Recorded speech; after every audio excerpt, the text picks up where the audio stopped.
بسیار خوب، انتظار هستن که دیگه پاس میکنیم برشان که کدام تیم مسابقهشان شروع میشه. اول حال ماسکات میکنیم که کدام تیم بودن یک شکل چاند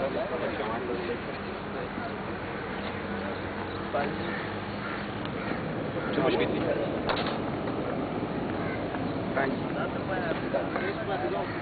البته تیم عبدالله جان تاس برده دیگه ما این حالتشان پرسان بیتینگ میکنه یا بالینگ؟ عبدالله جان شما بیتینگ دیسایز میکنه یا بالینگ؟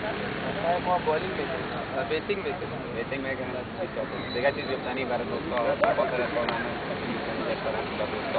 ما دوستا باز همین گفتنی تکلیف بسیار خوش هستیم که تورنمنت شما گرفتیم و می عزیزا یک روز بچه‌های که دیگر به شناخت پیدا میکنیم و میدان بسیار خوب شما جور کردید.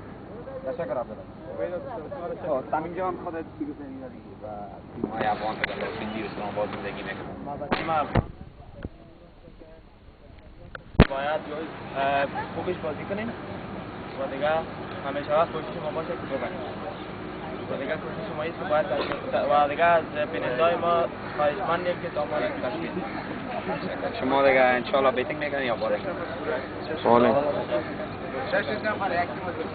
اوکی، ما فقط باید چی بیشتر باشم.